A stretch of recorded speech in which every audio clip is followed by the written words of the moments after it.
Today, we're going to go over Disney adults, kidults, grown children. And we're going to do a 1 Corinthians chapter 13, verse 11 breakdown. What about Disney adults? Disney adults, I just don't get that one bit at all. I just don't understand why anybody would get married at Disney. I don't understand why they would go on their honeymoon to Disney. I think to go to Disney and enjoy it, you have to have little kids. Okay, I have enjoyed myself at Disneyland with my children. I genuinely have. As an adult, would you and I like, oh, we're in LA, I think we're gonna go to Disneyland for the day? I think it's weird. Do what you want to do. It's a free country. I don't get it. I think maybe we're cold-hearted, horrible people.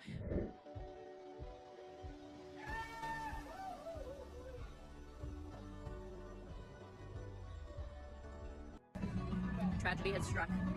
I waited too long to get the croque-monsieur, and they ran out of the bread.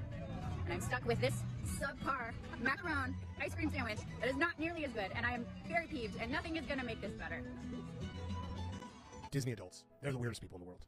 Now, do they only become like activated when they're in Disney World? I don't know, but if you've met a Disney adult, it usually is a sign. There's a lot of people out there that get married at Disney World, get proposed at Disney World, they dress up as Disney characters. I think Disney adults, their hobby becomes their personality traits because the rest of the world no longer accepts them.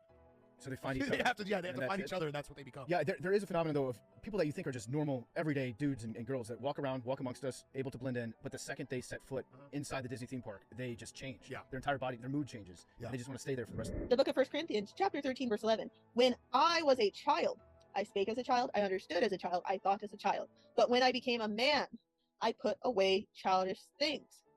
And this is no longer a thing anymore. Adult things are now temporary. In between me playing video games, watching anime, going to Disneyland, I can do adult things. I can go get alcohol, I can go have sex, and go to work. And then I go back to my childish things. There's no separation of adulthood and childhood. And it's not like an occasional thing. Like every 6 months I may pick up my favorite game, or I may rewatch a Disney movie every other like year or whatever. No, it's a constant, like you know all the kids' content better than the children. The book of 1 Corinthians chapter 13, verse 11.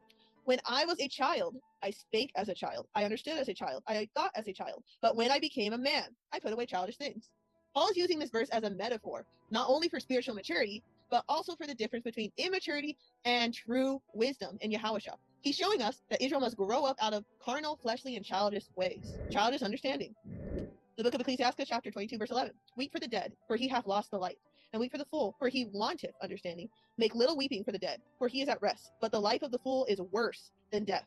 7 days do men mourn for him that is dead. But for a fool and an ungodly man, all the days of his life. A childish mind is a foolish mind, stuck in pleasure and immaturity, unable to discern righteousness. Today's young adults are often trapped in lust, pleasure-seeking, and rebellion against order. Proof of childish understanding. I mean, they act like teenagers, like, the whole, like, rebelling against your parents. So that's basically any traditional, moral, good way that would follow the Bible.